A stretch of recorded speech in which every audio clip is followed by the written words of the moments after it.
Assalamualaikum warahmatullahi wabarakatuh. Selamat pagi anak-anak. Berjumpa lagi dengan Bu Dwi di pembelajaran tematik. Nah, untuk pagi hari ini kita akan belajar tema 2, subtema 2, yaitu membahas tentang hak, kewajiban, dan tanggung jawab sebagai warga dalam kehidupan sehari-hari, serta kita akan belajar tentang pengertian musyawarah. Perhatikan baik-baik ya anak-anakku. Yang pertama, Bu Guru akan membahas tentang pengertian hak. Apa sih hak itu? Hak adalah sesuatu yang mutlak dimiliki manusia sejak lahir. Jadi setiap manusia itu punya hak masing-masing ya. Kemudian hak sebagai warga masyarakat adalah sesuatu yang mutlak menjadi milik seseorang yang berkedudukan sebagai warga masyarakat. Nah, untuk contoh hak sebagai warga masyarakat, yang pertama, berhak mendapat perlindungan hukum. Jadi, setiap orang atau setiap warga masyarakat berhak mendapat perlindungan hukum. Yang kedua, berhak mendapat pekerjaan dan penghidupan yang layak. Yang ketiga, berhak hidup tenang dan damai. Yang keempat, berhak mengeluarkan pendapat. Yang kelima, berhak menikmati lingkungan yang bersih. Untuk selanjutnya, Bu Guru akan memberikan contoh hak di lingkungan sekolah dan di lingkungan keluarga.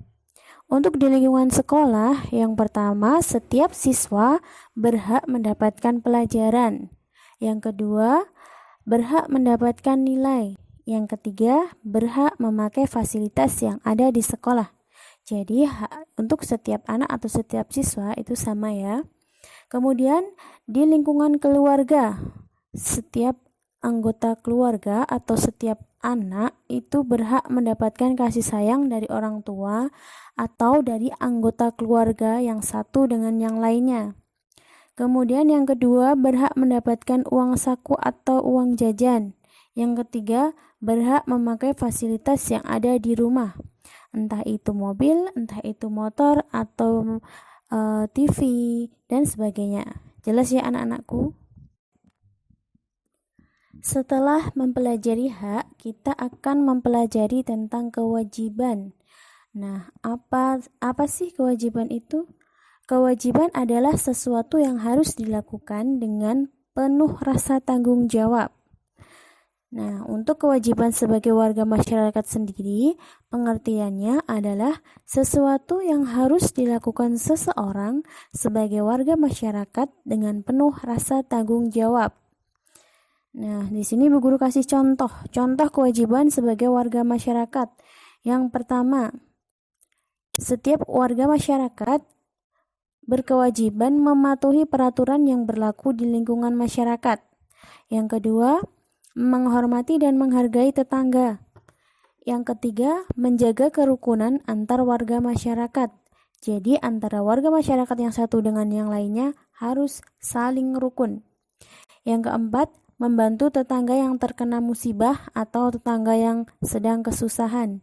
Yang kelima, menjaga kebersihan lingkungan. Nah, selain contoh kewajiban sebagai warga masyarakat, Bu Guru juga memberi contoh kewajiban di lingkungan sekolah dan di lingkungan keluarga. Untuk di lingkungan sekolah, itu setiap siswa atau setiap anak berkewajiban untuk menghormati bapak atau ibu guru. Yang kedua, menjaga kebersihan sekolah. Yang ketiga, membantu teman yang kesusahan. Kemudian untuk di lingkungan keluarga, yang pertama, anak-anak berkewajiban untuk menghormati ayah dan ibu. Yang kedua, membantu pekerjaan ayah dan ibu. Yang ketiga, menjaga kebersihan rumah. Setelah belajar tentang hak dan kewajiban, sekarang kita akan belajar tentang tanggung jawab. Tanggung jawab adalah kesadaran manusia akan tingkah laku atau perbuatannya yang disengaja ataupun tidak disengaja. Jadi, tanggung jawab itu adalah sebuah kesadaran manusia ya, jangan lupa. Tanggung jawab itu adalah rasa kesadaran manusia akan tingkah laku atau perbuatan yang dilakukan baik disengaja maupun tidak disengaja. Ingat ya anak-anakku. Kemudian contoh tanggung jawab sebagai warga negara. Yang pertama, menciptakan kerukunan dalam hidup bermasyarakat. Yang kedua, menjaga persatuan dan kesatuan antar masyarakat. Yang ketiga, menciptakan lingkungan yang aman dan tertib. Selanjutnya, kita akan belajar tentang musyawarah. Musyawarah adalah kegiatan yang membicarakan suatu permasalahan yang dilakukan secara bersama-sama. Ingat ya, yang dilakukan secara bersama-sama untuk membahas suatu permasalahan. Nah, untuk apa sih musyawarah itu dilakukan? Musyawarah itu dilakukan untuk mencapai mufakat. Dan mufakat itu apa? Mufakat adalah kesepakatan atau keputusan bersama.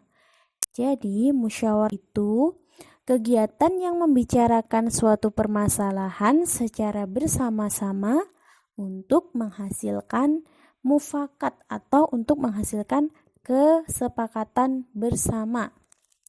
Nah, untuk ciri-ciri musyawarah sendiri, yang pertama, musyawarah dilakukan lebih dari satu orang ya. Berarti lebih dari satu orang itu berarti secara berkelompok ya. Kemudian yang kedua, semua anggota musyawarah memiliki hak dan kewajiban yang sama. Yang ketiga, semua anggota masyarakat boleh atau berhak menyampaikan pendapat. Kemudian, dalam bermusyawarah itu ada etikanya atau ada adabnya ya. Yang pertama, ketika bermusyawarah atau mau menyampaikan pendapat, yang pertama yang harus dilakukan adalah mengangkat jari atau mengangkat tangannya dulu sebelum berbicara ya. Yang kedua, berbicara dengan sopan dan jelas.